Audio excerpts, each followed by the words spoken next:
আসসালামু আলাইকুম, বিসমিল্লাহির রহমানির রহিম। প্রিয় দর্শক, বাংলাদেশে এই মুহূর্তে একটা ব্যবসায়িক মূলধন আছে। সেই মূলধনটার নাম হচ্ছে শেখ মুজিবুর রহমান।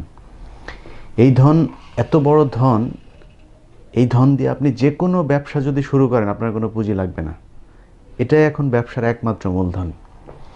শেখ মুজিবের নাম দিয়ে আপনি মসজিদ দখল করতে পারবেন, রাস্তা দখল করতে পারবেন, মানুষের জমি দখল করতে পারবেন, দোকানপাট দখল করতে পারবেন, সব করতে পারবেন। এই যে বাংলাদেশে এই মুহূর্তে ধরুন আপনারা দেখছেন যে মূর্তি নিয়ে একটা খেলা চলছে। কোরআন, হাদিস, ইজমা, কিয়াস কিংবা বর্তমান যে আলেম ওলামা যারা আছেন সবাই এই বিষয়ে একেবারে একমত। কিছু আওয়ামী ওলামা যারা আছে তারা বাদে, এই যে ফরিদুদ্দিন মাসুদ সহ কিছু সরকারের উচ্ছিষ্টভোগী যারা আছে, এইসব কথিত আলেমবাদে সবাই একমত যে প্রাণীর অবয়ব, মানুষের অবয়ব, এই জিনিসগুলো আপনি তৈরি করতে পারবেন না। তো এখন আপনি সেটাকে তৈরি করে তারপর নাম দিচ্ছেন ভাস্কর্য, অথচ বলা হচ্ছে যে আপনার বাবাকে মানুষ সম্মান করে, সেই সম্মান রেখেই বলছে আপনি অন্য কিছু করেন। আপনার বাবার জন্য তো এমন কিছু নেই আপনি করছেন না। 100 কোটি টাকা বরাদ্দ দিয়েছেন তার জন্মদিন পালন করার জন্য, কেউ তো কিছু বলে নাই। এখন এই জায়গায় কেন? কারণ মানুষের ধর্মীয় যে অনুভূতি সেটাতে আপনি আঘাত দিচ্ছেন, এই কারণে তারা বলছে যে এটা অন্তত করবেন না। তো আপনি যদি আপনার বাবাকে আসলেই ভালোবাসেন, আপনি যদি আসলেই আপনার বাবার প্রতি সম্মান করেন, যদি চান সে কবরের ভেতরে ভালো থাকুক, তাহলে তো অন্তত ওই পাড়ে গিয়ে যাতে লোকটা একটু সুখে থাকে সেই ব্যবস্থাটা করবেন। সেটাও তো করছেন না। তো শেখ হাসিনার আসলে নিজের তো বাবা, তার আমি মনে করি এই মুহূর্তে কথা বলা উচিত। কিন্তু শেখ হাসিনা এই মূর্তি বানানোতে যতটা না আগ্রহী, তার চাইতে বেশি আগ্রহী হচ্ছে আওয়ামী লীগের কিছু নেতা। এর কারণ কি? কারণ এই মূর্তির মধ্যে ব্যবসা আছে। ওই যে বললাম যে শেখ মুজিব হচ্ছে ধনের নাম, এই ধন কিন্তু বিক্রি করে সব জায়গায় চলছে। অতএব এখানেও এই মূর্তি দিয়ে ধন কামানোর একটা সুযোগ আছে।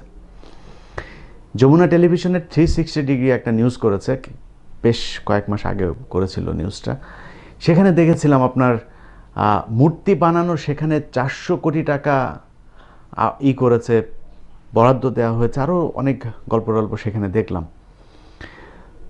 তো এর মানে হচ্ছে এই যে যারা এখন মূর্তি বানাতে চাচ্ছে এরা কিন্তু আসলে শেখ মুজিবের প্রতি ভক্তি দেখাচ্ছে না। এটা হচ্ছে ওই যে প্রকল্পের মধ্যে 200-400 কোটি টাকা যাই আসবে, সেই টাকা থেকে মনে করেন 80 ভাগ 70 ভাগ টাকা ভাগাভাগি করে তারপর পকেটে ঢুকাবে। এটা হচ্ছে মূল টার্গেট। চট্টগ্রামের এক ইসকন সদস্য আছে, সাবেক মহিউদ্দিন সাহেবের আপনার পুত্র, তো এই শিক্ষা উপমন্ত্রী নওফেল, সে বলেছে ঘাড় মুটকে দিবে কেউ যদি মূর্তির এই শেখ মুজিবের ভাস্কর্যের বিরুদ্ধে কথা বলে। নওফেল, তোর বাবা ছিল চোর, জনগণের গম চাল এগুলো চুরি করে এখন কবরে আছে, বাঁশ কতগুলো ভেতরে ঢুকছে সেটা তোর বাপের কাছে গিয়ে কবরে গিয়ে জিজ্ঞেস কর, তুই কার ঘাড় মটকে দিবি? বেয়াদবির একটা সীমা আছে। এই বেয়াদবি করে তারপরে আজকে সে হুট করে সংসদ সদস্য হয়ে আবার মন্ত্রীও হয়ে গিয়েছে। এখন দেমাগ মাটিতে পড়ছে না। তা আওয়ামী লীগের লোকজনের এখন একটা যে অবস্থা দাঁড়িয়েছে, ধরুন আমরা মারা গেলে তো আমাদেরকে কবরে জিজ্ঞাসাবাদ করা হবে, তাই না? ফেরেশতারা এসে জিজ্ঞেস করবে যে মান রাব্বুকা মান দীনুকা। তো আমাদেরকে যে বলবে যে কলা মান রাব্বুকা মান দীনুকা, এসব বলে যে প্রশ্ন করবে, আওয়ামী ধর্মে যারা আছেন তাদেরকে এসব প্রশ্ন করবে না। তাদের প্রশ্ন হবে হচ্ছে ধরুন মান চেতনাকা, তোমার চেতনা কি ছিল, দিন রব এইসব কে ছিল, এইসব জিজ্ঞেস করবে না। ওকে বলবে তোমার মান চেতনাকা, চেতনাটা কি ছিল, এইভাবে প্রশ্ন করবে।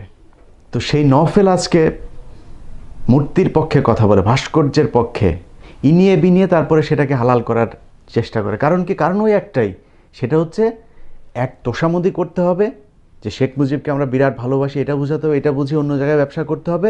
আবার কেউ আছে সরাসরি এই মূর্তি থেকেই আপনার ব্যবসা করছে।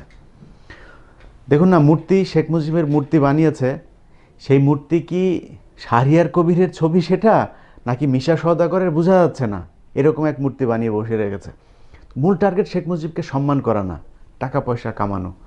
এই ব্যবসাটা যাদের মাথা এখন ঘেলু একটু পরিষ্কার, তারা কিন্তু এই ব্যবসাটা বুঝতে পেরেছে এবং সেই ধনটাকে, মূলধনটাকে তারা হাতে নিয়ে ব্যবসার কাজ শুরু করছে। তার মধ্যে একজন হচ্ছে আমাদের কথিত ডক্টর জাহিদুল ইসলাম। ডক্টর বলছে কারণ হচ্ছে সে ম্যাট্রিক পাস, সে আসলে ডক্টর না। এই ব্যক্তি, তাকে নিয়ে এত আলোচনার কিছু নাই। আজকের এই আবার আরেকটা আলোচনা করবো, এর আগে একটা প্রোগ্রাম করেছিলাম, আরেকটা আলোচনা করবো, এটা করতে চাইনি আজকে। করার কারণ হচ্ছে খুব অবাক হয়ে দেখলাম সময় টেলিভিশন, বাংলা ট্রিবিউন, তাদের মতো গণমাধ্যম যাই করেন, দালালি করেন, চুরি করেন, যাই করেন, ন্যাশনাল তো, তাই না? তো ন্যাশনাল একটা গণমাধ্যমের অন্তত এইটুক কাণ্ডজ্ঞান থাকা উচিত। সেই জাহিদ আমাকে নিয়ে আদালতের একটা নোটিশ পাঠিয়েছে, সেটা নিয়েও নিউজ করতে হবে।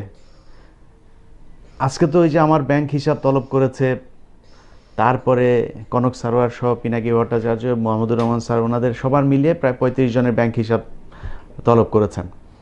তো আমাদের ব্যাংকের মধ্যে আন্ডা আছে, খুঁজে নিয়েন, যা আছে সব নিয়ে নিয়েন।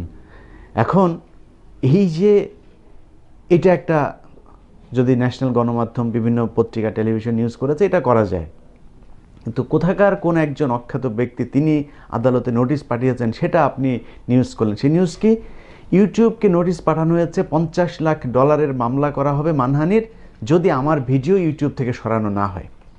এটা নিয়ে একটু বিশ্লেষণ করা দরকার আছে, যাতে আজকের পর থেকে এই জাহিদ কখনো এই বিষয়টা নিয়ে কোনো কথা বলতে না পারে। আমি কিছু প্রশ্ন ছুড়ে দিচ্ছি, এই প্রশ্নগুলোর উত্তর জাহিদকে আমি তো দীর্ঘদিন ধরেই তো দেখছি, সে তার ফেসবুকে, সেই আমি প্রোগ্রাম করার পর থেকেই নানান ধরনের আজগবি কথাবার্তা সে লিখছে, কিন্তু আসল জায়গায় হিট করছে না।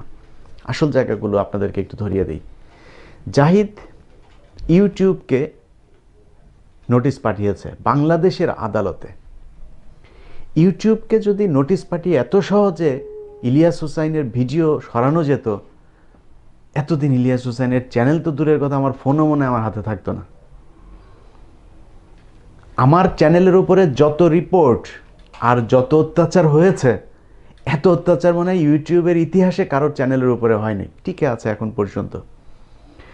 তো আপনি যদি ওইরকম নোটিশ দিয়ে, মনে করেন ধরলাম যে আপনি নোটিশ দিয়ে তারপর করে ফেললেন, আমার চ্যানেল আপনি কিছুদিনের জন্য বন্ধ করলেন, কোর্ট কাছারি এখানে নাই, ইউটিউবের বিরুদ্ধে মামলা করার লোকজন আমাদের এখানে নাই, এত সোজা সম্ভব না। তারপর আপনি করেছেন, কোনো সমস্যা নেই, আপনার সেই স্বাধীনতা আছে। জুকারবার্গকে দেখানো হয়েছে ইউটিউবের সিইও। এবার আপনারাই বলেন, সে যে চিঠিটা পাঠিয়েছে, আসলে কি ইউটিউবের সিইও কি জুকারবার্গ? তাকে বানানো হয়েছে।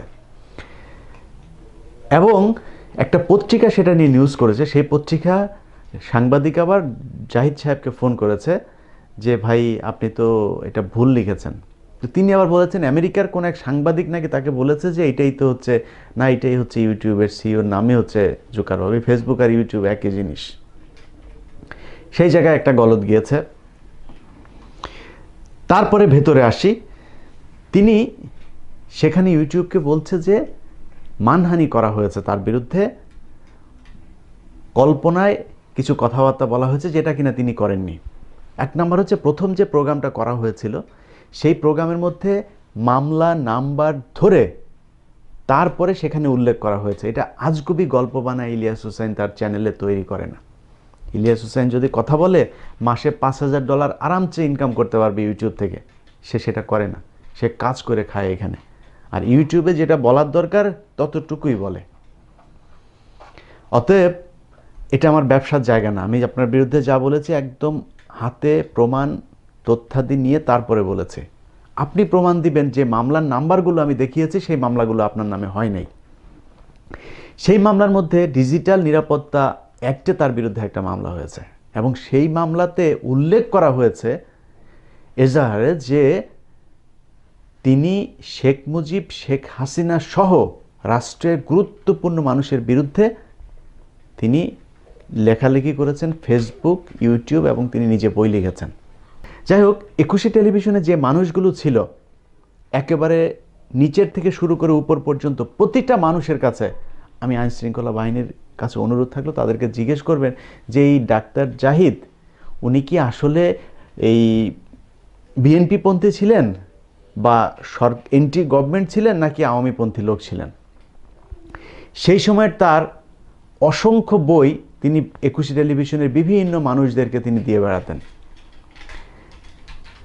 আপনাদের যে দালাল আছে অঞ্জন রায়, তাকেও গিয়ে জিজ্ঞেস করেন, সেও বলবে যে এই জাহিদ আসলে কে ছিল।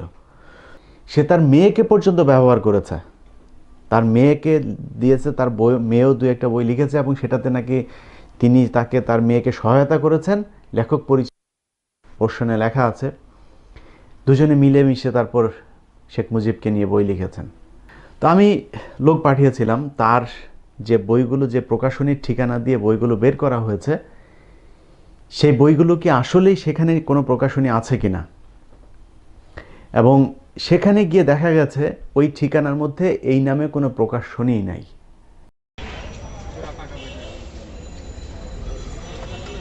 ভাই ইমন প্রকাশনী কোনটা? এখানে এই নামে কোনো প্রকাশনী আছে? 36 বাংলা বাজার তো এটাই।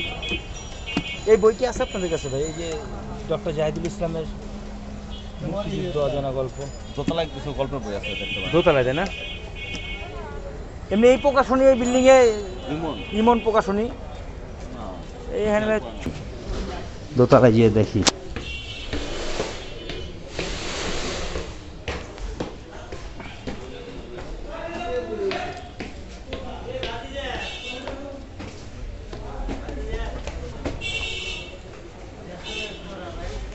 ভাই ইমন প্রকাশনী কি আছে নাকি এখানে?